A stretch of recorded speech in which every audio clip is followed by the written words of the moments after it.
ज्ञान मंत्र home remedies में आप सभी लोगों का स्वागत है।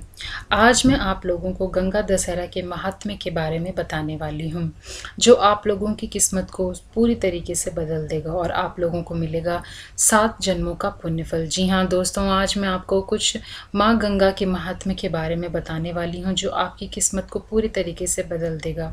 जैसा कि आप जानते हैं, माँ गंगा को सबसे पवित्र नदी माना गया है और सबसे पवित्र नदी का दर्जा दिया गया है, जिसके जल में स्नान मात्र करने से ही हमारे जितने भी कष्ट, व्याधियाँ और जितने भी रोग हैं वो सारे हमसे दूर हो जाते हैं।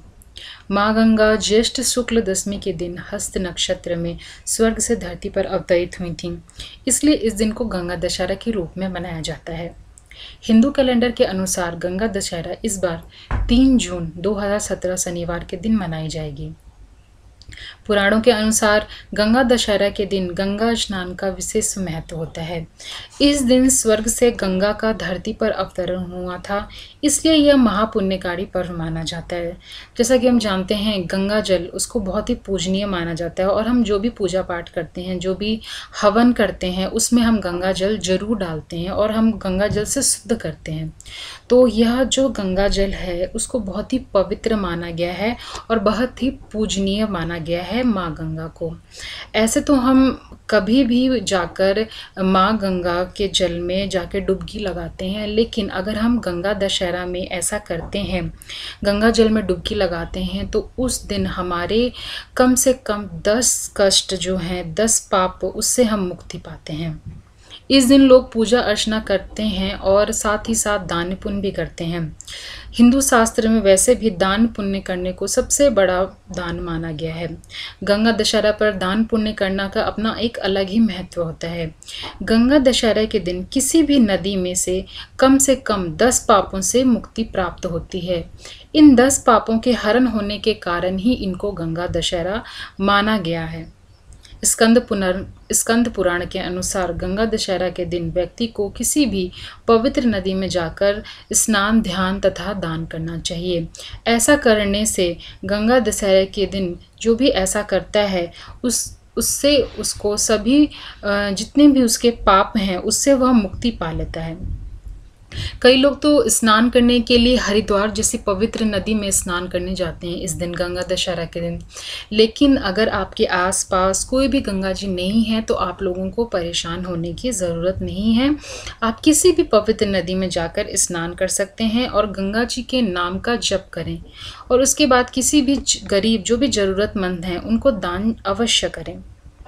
गंगा दशहरा के दिन जो भी व्यक्ति पानी में गंगा जल मिलाकर गंगा मंत्र का 10 बार जाप करता है और उस जाप करते हुए स्नान करता है, चाहे वो दरिद्र हो, कोई भी असमर्थ हो, वह भी गंगा की पूजा का पूर्ण फल पाता है। इस दिन भगवान विष्णु की पूजा अर्चना की जाती है। भगवान विष्णु की पूजा अर्चना करना इस दिन बहुत ही शुभ माना जाता है और भगवान विष्णु को खुश करने के लिए इस दिन, विशेषकर गंगा दशहरा के दिन, भगवान विष्णु को खुश किया जाता है।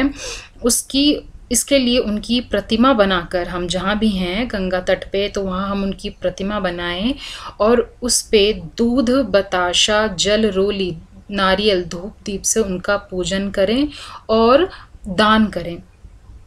ऐसा करने से विशेष फल की प्राप्ति होती है। इससे 10 प्रकार के पापों से छुटकारा भी मिलता है। जितने भी कष्ट, व्याधियाँ, रोग वगैरह हैं, उनसे आप सभी से मुक्ति पा सकते हैं। इस दिन, गंगा दशहरा के दिन, गंगा नदी में खड़े होकर जो गंगा स्रोत का पाठ करता है वो अपने सभी पापों से मुक्ति पा लेता है। गंगा दशहरा के दिन कुछ चीज़ें हैं जो आपको ध्यान रखने वाली चीज़ें हैं, ध्यान रखने योग्य बातें हैं, बहुत ही महत्वपूर्ण बातें हैं, जिनको करने से आप जो हैं वह स्वर्ग लोक को प्राप्त होते हैं। ऐसा कहा गया है कि जो लोग गंगा दशहरा के दिन गंगा जल में स्नान करते हैं उनको स्वर्ग लोक की प्राप्ति होती है। जैसा कि हम जानते हैं, जब किसी की मृत्यु होती है, वैसे तो गंगा जो है वो सबसे पवित्र पूजनीय माता मानी गई हैं, जल मानी गई हैं। जैसा मरने के बाद भी हम गंगा जल और तुलसी जो है वो मुंह के अंदर रखते हैं, मुख के अंदर रखते हैं। इसलिए रखते हैं कि उसको पीने से स्वर्ग लोक की प्राप्ति होती है। तो इस दिन आपको कुछ बातें जो हैं वो विशेषकर ध्यान में रखने योग्य हैं। वह यह है कि जिस भी आप वस्तु का दान करें उसकी संख्या 10 होनी चाहिए। जी हाँ दोस्तों, आप जिस भी वस्तु का दान करें गंगा दशहरा के दिन उसकी संख्या 10 होनी चाहिए, और जिस वस्तु से भी पूजन करें उनकी संख्या भी 10 ही होनी चाहिए।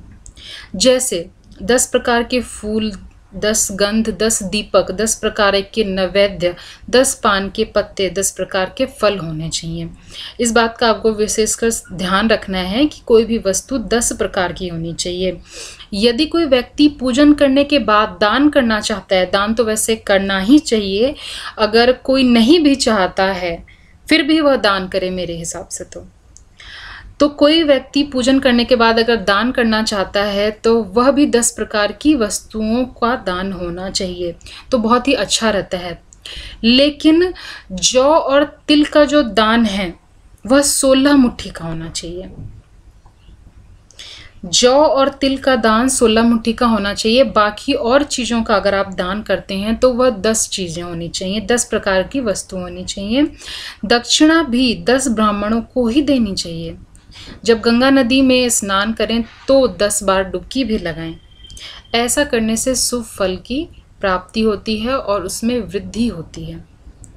दूसरी बात जो है वो ध्यान देने योग्य यह है कि इस दिन पवित्र नदी गंगा जी में स्नान किया जाता है। यदि कोई मनुष्य वहाँ तक जाने में असमर्थ है तो अपने आसपास के घर, तालाब, नदी में स्नान करे और गंगा मैया का ध्यान करें।